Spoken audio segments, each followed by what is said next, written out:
22us Radio, the next wave of K-Beach. 22us Radio, that's 22usmedia.com, and 88.1 FM KKJZ HD3, Long Beach, Los Angeles. Welcome, ladies and gentlemen. Yes, I'm just trying to make sure that the red lights are on. Yes, for recording. If this is your very first time tuning in to the Golden Spotlight, a little bit about the show is this show is a interview talk show with sort of like a biography theme. One of the cool things I like to do is, I firmly believe that, we as students become inspired when we hear the stories, the journeys of how people got to where they are today, and I like to mix it up and get people from all kinds of professions and, get their life story, find out, how they got to where they are now. Because, there's always chances that all of a sudden they had to change a heart every, just like us at school, maybe we changed majors and stuff like that, You never know. Something may happen, you may encounter in life, and you're like, I want to totally do something different in life after all. I want to go a whole different way. So at this time, I'd like my guest to please introduce himself. Hi, my name is Martin Wurst, but I go by Marty, and I am a comedian in Long Beach. I was born in New Jersey in 1980. I'm 38 years old, and I moved to California when I was 18 to pursue acting, and things didn't quite work out that way. So, tell me about life growing up in New Jersey. Well, this is the interesting part, I guess. I was only there until I was 7, and then my parents decided to pack up and move to Hawaii. So, pretty good upgrade, not bad. So when I was 7, we moved to Maui, and I went to high school in Hawaii. It's an amazing way to grow up. And everyone asks me if I surfed. I never surfed, I never tanned, and never fully took advantage of paradise. But I did make a lot of amazing friends, and I still have family out there to this day. And yeah, Hawaii's great. And I still know how to do the hooky though. Oh, we're going to do the hooky though. Hey. So from what grades did you do, were you there? Let's see, so from second grade until I graduated in 1998. I also took a break in Colorado for a couple years. My parents got divorced, so I spent a couple years with my mom in Colorado. And then I went back to Hawaii to finish my junior and senior year. And I got the acting bug, and I was involved in theater a lot. I was one of those weird theater kids. And I started writing my own one-act plays and writing a lot of short stories, and I was always a weird goofball. So that's the one thing that's been kind of constant in my life is comedy. So I would eventually go back to that, but at the time I thought I really wanted to be like an actor or a filmmaker. So after I graduated in Hawaii, I moved to California and went to the New York Film Academy program, which they used to have at UCLA. They had like a summer workshop. It was just like 6 weeks, like boot camp, kind of like filmmaking. You learn everything in 6 weeks. And we made like 3 films on like 16 millimeter cameras. It was just like right before everything went to digital. So I'm so grateful I got to like actually like cut film and really edit and on like the old school editing days. And yeah, after that, I was just like, oh, do I move to New York or do I stay in California? I decided on California, went to acting school at the Stella Adler Acting Academy, and then I took film and video classes at Los Angeles City College and just started making a bunch of ridiculous short films and with my friends that I made at Stella Adler, all these acting buddies.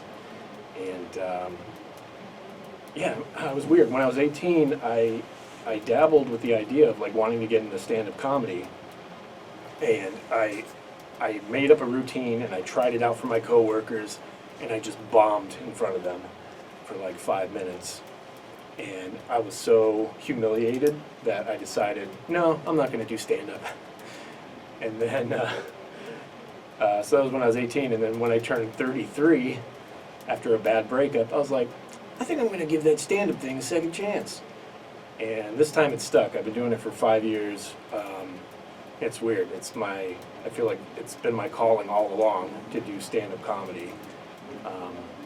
But it took a lot of failing in different areas to figure that out. Like I made a feature film back in 2007, like a really independent film, and it took 2.5 years of my life to complete it, and then another year just to like edit it and get it into a couple film festivals. And the movie never saw the light of day. It's no distribution. I kind of see it as a personal failure on my part. I just wasn't ready to take on something like that, and I didn't have enough help, and I was too scared to ask for help. I was like, oh, I can do this on my own. It'll be fine. I was like, it'll take 2 months to make this movie. And then like 2.5 years later, my actors/friends are like, I don't think I want to do this anymore. You're not paying me. So I had actors drop out, and yeah, it was pretty tough. I think I really strained a lot of friendships, and I can't blame them for not wanting to talk to me.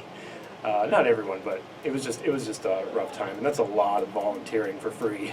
Just like I asked for 1 million favors to do this movie. But anyway, you guys don't have to worry about it. You'll never see it. It's locked up in the vault. But now you can see me do stand-up comedy. I work at a comedy club in Huntington Beach called the Rec Room, and it's a great club. It's only like a year old, and I'm a door guy there, and I do spots there. But I also go up to LA a lot and try to spread out and do like, I don't know, 5 to 10 open mics a week, just to warm up with new material. Got to stay sharp.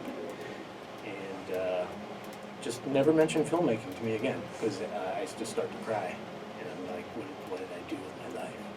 But yeah, sometimes you figure out what you want to do later in life, so I don't think there's any shame in it. I'm really excited to be doing what I'm doing now. Cool. Yeah. We'll be right back after this quick break.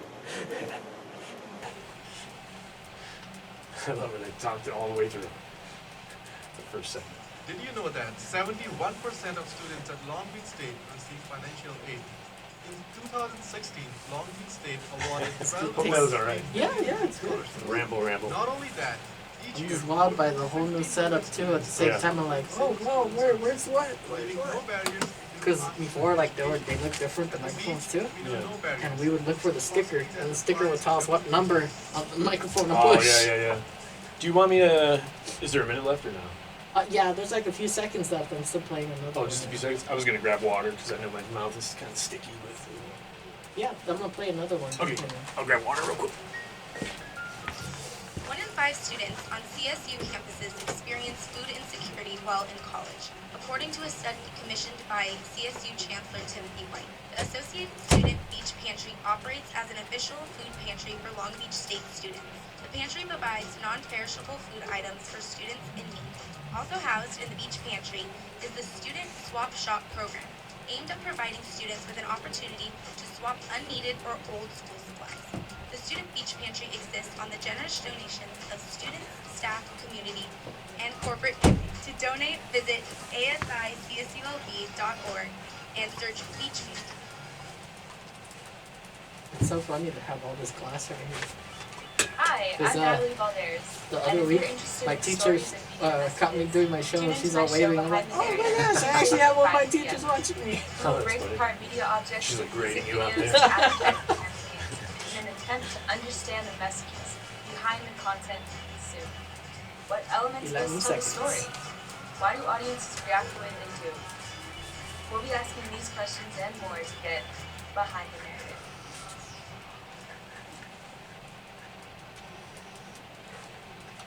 And welcome back, ladies and gentlemen, to the Golden Spotlight. I'm your host, Rob Flores, here on 22S Radio, located at California State University, Long Beach.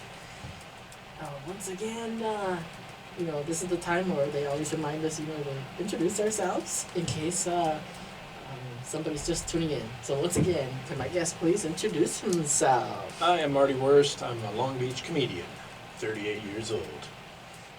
Cool. So you mentioned that you ended up deciding to go into comedy.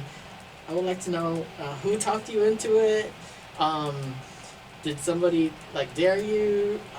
What was that first open mic like? Oh man.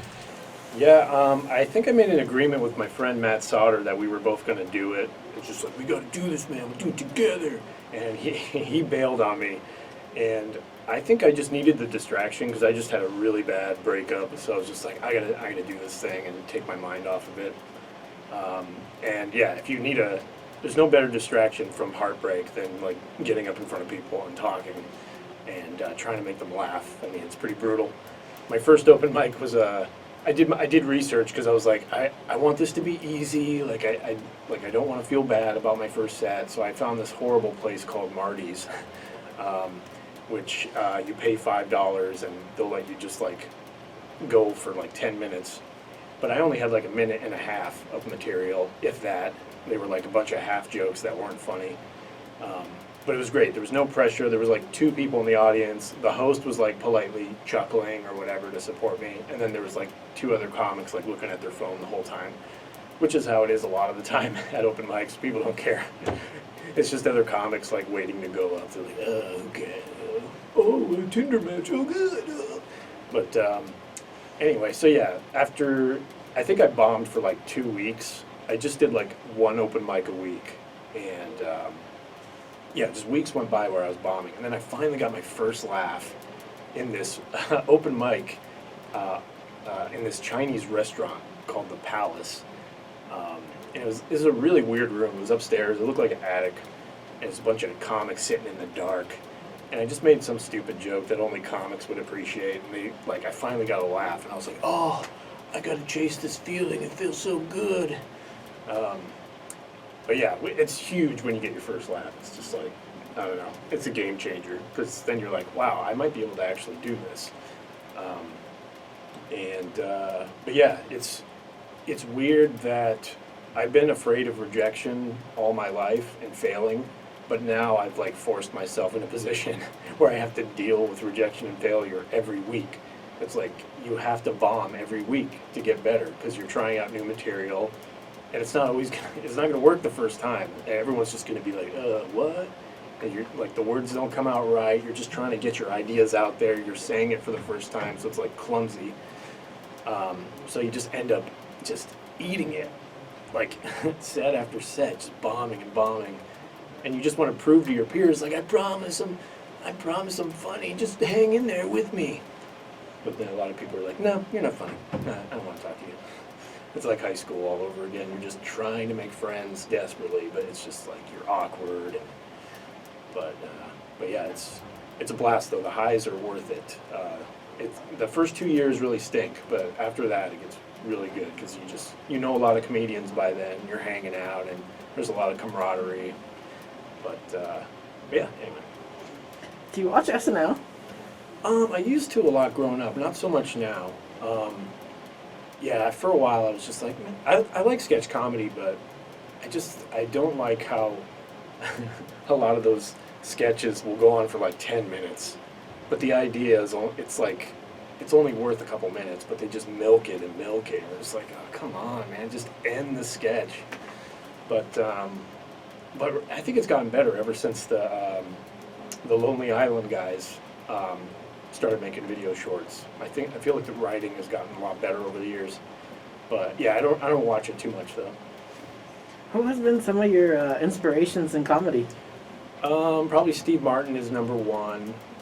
He had some really funny albums in the 70s. Wild and Crazy Guy is like probably my favorite comedy album of all time because he doesn't really do any personal material. I just like stupid. I like goofy. Sometimes his jokes are really smart, but then he'll just do like the dumbest stuff, and you know he's wearing bunny ears and like an arrow through the head on stage, and just like he would pretend to be like really arrogant and a jerk, and I don't know. There was something about that, his absurd sense of humor, I really clicked with.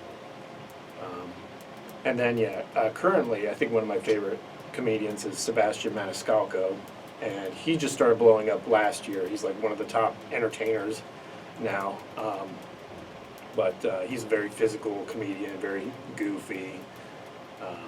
yeah, I like all that stuff. I don't really do any kind of like political or, I don't know. And none of my humor is very smart. It's just really stupid. But I like to be the butt of the joke. How about like voices and stuff like that? When did you know like to like get comfortable and like start doing like voices and stuff? Well, I mean, I don't really do impressions or anything. I just have one of those weird voices. It's funny you bring up voices because my friend told me, like, oh, you should do audiobooks. And I did audiobooks for like a year. And I only released 2 audiobooks, but they're out there on Audible. But I realized I wasn't very good at it. But there's 2 books out there. There's one called Zombies in Love and Dark Sanity, which are available on audible.com. So you can hear me do a terrible Australian accent. Because I was like, oh, I can do an accent, no problem. It was a bad idea. And I ended up insulting Australia with my horrible voice.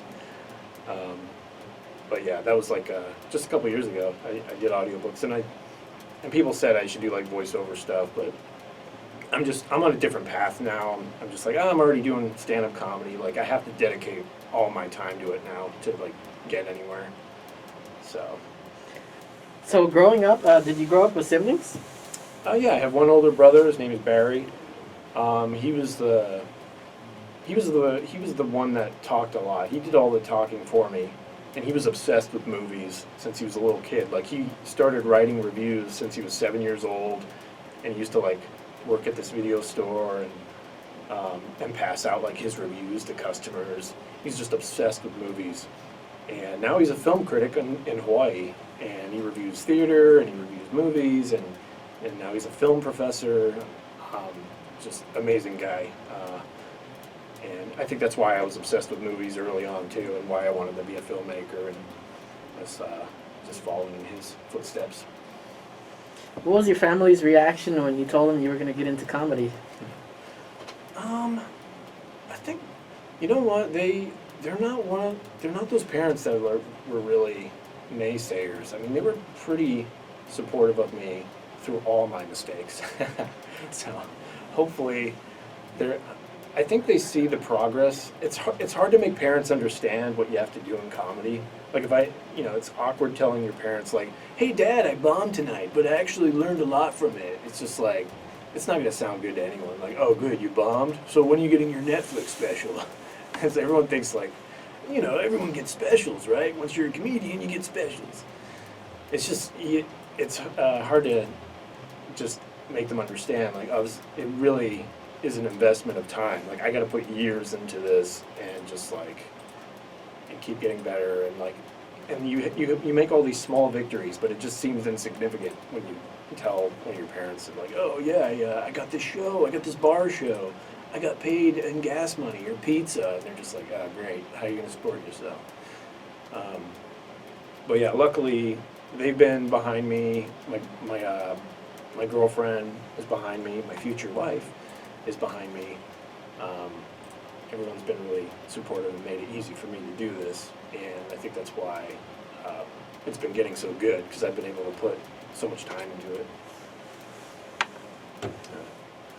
And have you had any? I had one comedian that said that I guess there are some audience members that'll try to interrupt you, but some of them maybe they're trying, I guess, desperately to feel part of the show or something like that. Yeah, I just had that a couple nights ago. It's so frustrating when you just want to make them laugh, but they just want to interrupt you, and it just, your whole rhythm is thrown off, and you have to make a choice, like, oh, do I talk to them or ignore them?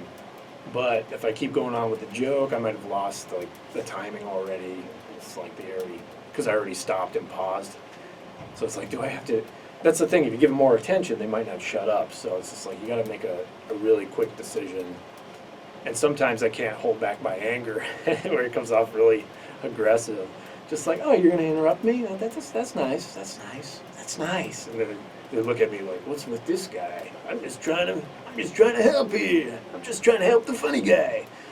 It's just annoying because all the drunks like tend to think that they're funnier, so they'll start yelling out stuff.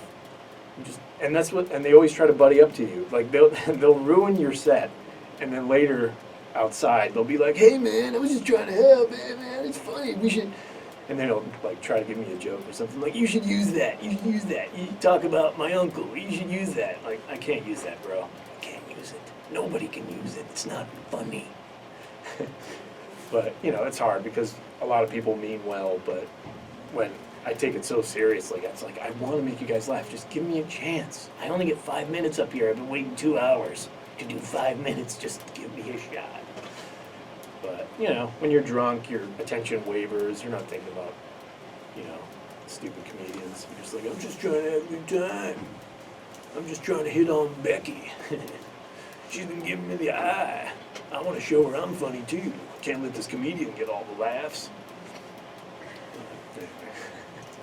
So tell me, when you started, and in order to try to get booked more and more, like, how did you get your name out there? That's the thing. It's you go to all these open mics, and some of them are horrible, where like 2 people are watching you. But every once in a while, there's someone who books their own show. You'll just run into people that produce their own shows. And like, I went to a mic, only 2 people were watching me, and this guy came up to me after. He's like, "Hey man, that was really funny. Do you want to do a bit on my show?" And I was like, "Yeah." So it could be at open mics, it could be at, I don't know. You just meet a lot of people early on that are only like in comedy for a year or 2, and they might be producing a show already. It's just how it works. You run into people. And that's why it pays to be nice to everyone. You don't want to be a jerk to someone and then find out like, "Oh man, they booked this cool show. Why was I a jerk just because I thought like they were beneath me or I didn't like their comedy or something?" It's just like, first impressions are always bogus when it comes to the comedy scene. It's just like, you just got to start talking to people and you like really learn who they are instead of making judgments just from like one set that you watched. Anyway. Rambling man. So, when did you start? What was like the best advice you got from like comics while you were starting? Best advice. I don't know. All the advice is very repetitive. You hear it over and over. Just get on stage. Keep going up. Keep going up. I mean, one comedian who's way more advanced than me. He's like a really good television actor, comedian. This guy, Brian Scalaro, we were outside the Comedy Store, and he just told me like, oh, I told him like, "Oh yeah, I'm only been doing this like 2 or 3 years, and I'm gonna move to Long Beach because that's where my girlfriend is." And he's like, "Don't do that. Don't move to Long Beach." It's like, "Why not?" He's like, "Don't move to Long Beach." That was like the one advice I got. But I moved to Long Beach and everything's fine. So what does he know? What does he know? I think he just meant like you got to be in LA and do the grind and stick around and meet all these comedians up in LA, because I think Long Beach probably doesn't sound too promising for a comedy scene, but it's actually pretty good. And the Orange County scene's pretty good too. And that's where I go to most open mics. But I still go up to LA like once or twice a week and do open mics and stuff. But I think you can do it either way. You don't have to just be in Los Angeles.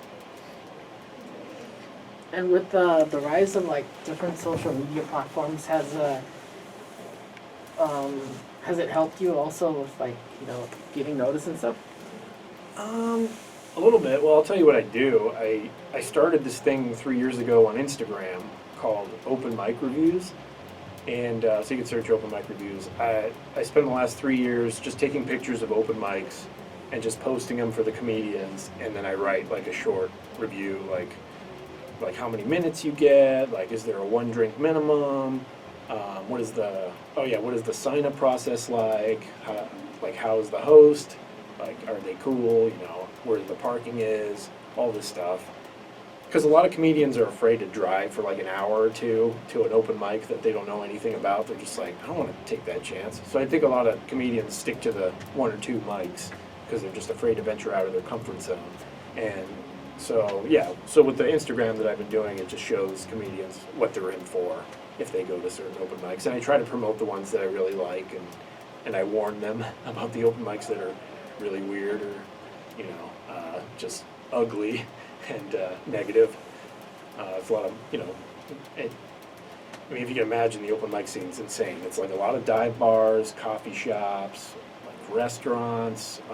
Some of the weirder ones I've done is like a boat mic. I've done the Scientology open mic because I was really curious. And then I did an open mic at a place that has AA meetings. And there's like a laundromat one that just started that I want to check out. There's a bunch of like clubs and yeah, there's comedy club open mics too, but you gotta hit them all. It's like, it just makes you stronger to just put yourself out there and just try every situation. Because I don't know, it's kind of exciting to just venture into the unknown. So. Cool. We'll be right back after this second commercial break.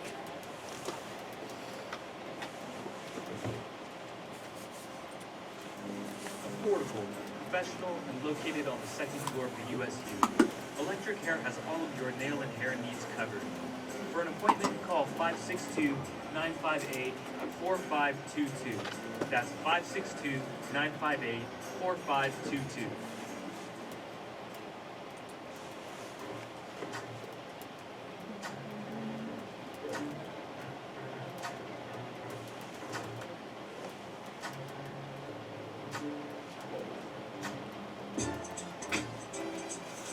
As a college student on the campus of Cal State University, I'm sure many of us have doing, Rob?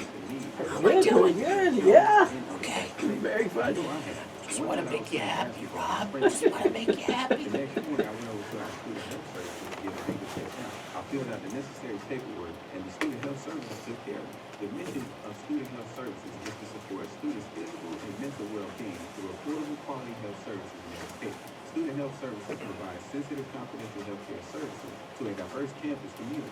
The fees of the student health services are included in our tuition. For more detailed information concerning student health services, search csuld.edu/SH1.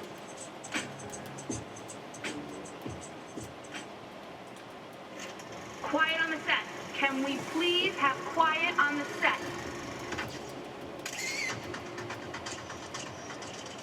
Hey, I'm Rob Flores, the host of the Golden Spotlight. Join me as I showcase a variety of guests. I am what they refer to as an exoneree. Hi, I am Carla Perez, otherwise known as Rita Repulsa, Mighty Morphin Power Rangers, a television series. As people have told me before, like, you're really funny, you should try stand-up. And that's probably how every comedian starts. Took an EMT course 6 months later, and the next thing I know, I was a firefighter. I do all my own music videos, I edit my music videos, I write the concepts for the most part, I direct the filming of it, etc. So I have a blast with it. Every week, someone steps into the spotlight, and it's always a new story. So join me every Monday at 2 p.m. on 22 West Radio. You never know what we have in store. And welcome back, ladies and gentlemen, to the Golden Spotlight. I'm your host, Rob Flores, here on 22 West Radio, located at California State University, Long Beach. Ladies and gentlemen, it is that time where, again, we remind our audience who's on the show. Hi, I'm Marty Wurst. I'm a Long Beach comedian. I'm 38 years old. So, we were mentioning, how you got your name out there. For those, again, who are just tuning in, how can they find you on social media? You can search Marty Wurst. It's MartyWurst. So like the sausage, it's German. Or you can look up Open Mic Reviews, which is my other Instagram account, if you want to see all the crazy open mics that I review. And I have a website called martywurst.com, MartyWurst. And there's a bunch of helpful advice if you want to be a comedian. There's a ton of stuff that I write about just starting out, and all the different resources if you're going out of state and need an open mic, or if you want to just listen to my Steve Buscemi voicemail. It's on my website. Cool. So tell me, how did the website come about? I just want to have something fun where I could write about comedy and also share all my Instagram stuff, all the open mics that I reviewed, and but yeah, just promote myself, put my videos up there, and but yeah, it was just one of those Squarespace websites that I just built myself gradually over like a year, And it's pretty simple. Squarespace. But yeah, I don't know. Just wanted to put myself out there. Ooh, cool. Anybody can make a website. It's not a big deal. All those symbols and stuff, the HTML and all that, it takes Oh, a yeah. lot of... I don't do that stuff. Squarespace is like easy because I'm stupid about that stuff. It's just like, oh, I can just click and drag. Ooh, that looks good. It's like Tetris. So. Cool. So, has your family seen you on stage? Oh man, yeah, they have. That's the problem. Like, I think everyone has really bad luck when they first invite their family out. I always hear bad stories, and my parents came out early on. I think my first year or second year wasn't a good set. People were heckling me, and then oh gosh, yeah, I went back to Hawaii. This is probably one of the worst bombings I've ever had too. I went back to Hawaii, and a lot of my high school friends and my brother was going to see me for the first time, and it was in a like a restaurant, but they said it was like a family restaurant. Like you gotta be clean. You gotta do clean material, but after 9 o'clock it's okay. But it was weird because there was like no kids around, and I asked the audience like after a minute, I was like, "Do you guys want to hear a dirty joke? Like, are there any kids around?" They're like, "Yeah, tell a dirty joke." I was like, "You sure?" And they're like, "Yeah." So I told a dirty joke, and they cut the microphone. And all of a sudden, I'm like standing on stage, the microphone's not working, and I just hear this music playing over me. I'm like, "Hey, what happened? What's going on?" And the host comes up to me, he's like, "You're done, bro." I was like, "What?" I'm like, "Sorry, you're done. The owner doesn't want you to do dirty material." And that was like 2 minutes into like a 10-minute set. And I just had to like walk off the stage without an outro. The music was just playing over me. It was like Dead Man Walking, just like everyone was like, "Oh, what happened? What's with that comedian? You just got off after 2 minutes." Like nobody knew what happened, but I was just like humiliated. So yeah, hopefully someday my family will see me do a good set. But I have video clips that I send them, and they've been very supportive. So they kind of have seen me, but not live. They've only seen me bomb live. So hopefully someday. Cool. So, did your girlfriend meet you by watching you on stage? No way, man. That probably would have changed things drastically. She would probably not want to talk to me at all.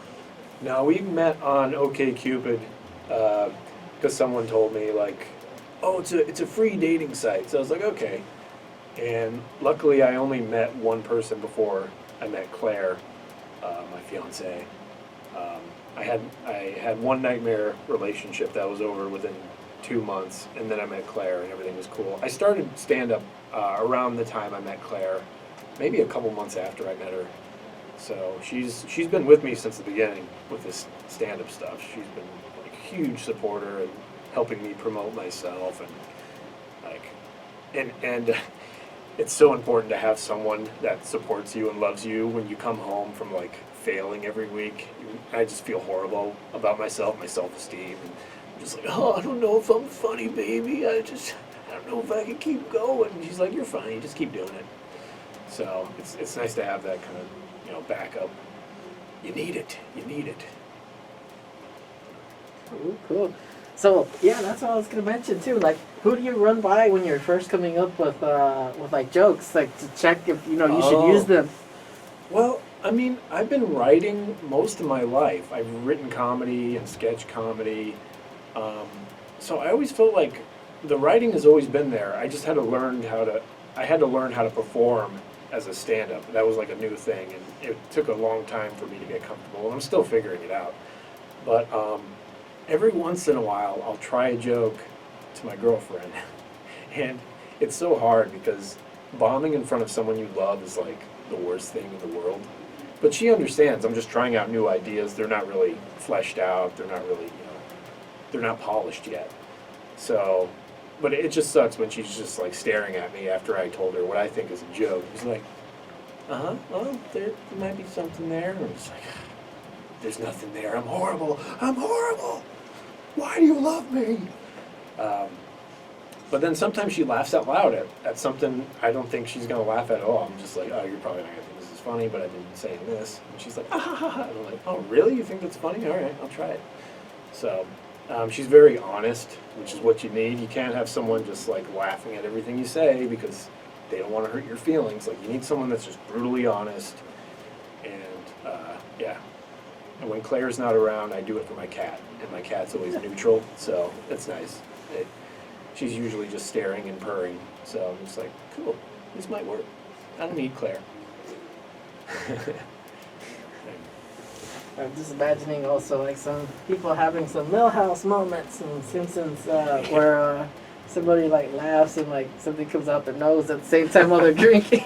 Oh man, yeah, I think I've had someone do a spit take before. Man, that feels amazing when you can get someone to spit out their drink. You really feel like God. I'm a comedy god. No one can touch me. I just made them spew out their milk. Or whatever. Who's drinking milk? But yeah, I think sometimes I run stuff by my comedy friends, but not too much. I usually just try it at open mics. That's what open mics are for, so. So I have a usual question I ask my guests. Okay. It's a two-part question. It's, where do you see yourself after retirement? And then, what would you like your legacy to be? Oh, man. After retirement, I don't know. Like, a lot of the comedians that I love, they go until they croak. They just keep performing. I don't know if there is retirement for comedy. But, I mean, I would like to retire in Hawaii someday. If I'm just not up for traveling anymore, I would love to just kick back where I grew up, because I mean, there's nothing like it. I love Hawaii. And my legacy, I don't know. It's tough. I mean, if people still search my stupid YouTube videos, I know that sounds horrible. I still want to. It just makes me feel good to know that occasionally someone's still laughing at something I did. That makes me feel really good. I know it seems small, but I don't know. It means the world to me that I'm obsessed when I make someone laugh. I mean, I have a huge ego about that. I feel so proud of myself. So, and even in death, I'll just be like, they thought that was funny. Oh, gotta go. I'm gonna go back to help out Jesus. I don't know, but just be stalking people that are searching my YouTube. Like, you think that's funny? Yeah. It's a weird ghost. It just wants validation. What about like the naysayers? What are they called? Trolls online? Oh man, luckily I haven't had to deal with that yet. Like no one's like obsessed with my like comedy or anything. I don't have like a huge fan base yet. Like only comedians know who I am right now. So I'm in a good spot where I don't have to deal with trolls. But I mean, I feel like it's so easy to get engaged with them and like, you know, and just waste hours arguing with those people. It's like that's their lives. Like I can't compete with that. I'll never win. So I just got to remind myself, like, I can't talk to them because like there's no winning here. Although part of me still wants to. It's hard to resist battling people online. But I like the people that are just nice no matter what. Like some comedians just respond with niceness no matter what. Just like, oh, that's nice. Have a good day. I think it's funny when people just react positively to trolls. I don't think trolls know how to respond to just like never-ending kindness. And throughout the time that you've done comedy, has there ever been a time where all of a sudden like you wing it and you totally like change your set all of a sudden? All the time. Sometimes it's just seconds before I get on stage. Sometimes it's when I take a pause after a joke and I'll look at the audience and I'm like, they're not with me. I gotta do a short joke. I gotta get them quick because they just sat through 5 minutes of nothing they liked. So, yeah, I'll sabotage my set all the time and I'll go off my plan. Like I'll have this plan and then I'll be like, oh, I guess I'm not doing that. But yeah, it's hard. I like to try to stick with the stuff I want to practice, but sometimes you want to be liked so bad. So sometimes I'm just like, oh, I gotta go. I gotta do an old joke because I gotta get them to laugh. Like, I can't just leave like this. This is too painful. But sometimes I don't care, and I'll take the bombing, and I'll just stick to my plan. But I don't know. Yeah, it's hard. It's hard to just stick to your set list. Is there a difference between like the audience here and like maybe like in other towns or something like that? Have you seen something like totally different? Just a little bit. I mean, there's always going to be differences politically if you go out of town with just, but I don't do political humor, so I don't really have to worry about that. But I did notice in Seattle, people were a little more sensitive. Long Beach, people are pretty sensitive. You got to be really careful about what you say. But I mean, a lot of comedians are, crazy, misogynistic, and homophobic. I mean, I understand why people are sensitive because there's a lot of scumbag comedians out there that are not funny and just want to offend people.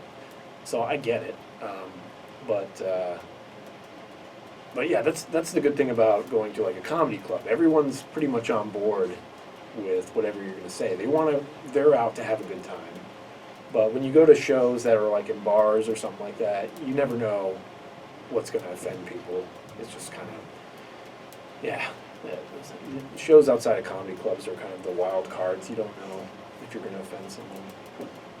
But yeah, and a lot of comedians do 9/11 jokes and stuff like that. Like I had a 9/11 joke early on, and I thought it was really clever at the time, and I was kind of proud of it. I was like, oh, this is kind of a really stupid 9/11 joke that doesn't make fun of the actual tragedy.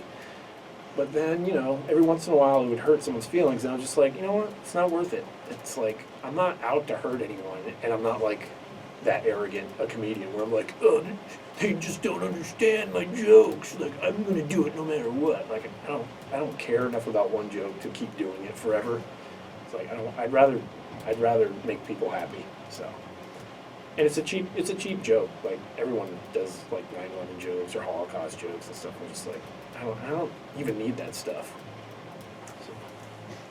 Have you ever thought about like entering like those competitions of like there was this one TV show, Last Comic Standing and stuff like that? I think I would now. I don't think I'm the right comedian for it. I think people would hate me. But I would love to audition. I think it'd be kind of fun to try.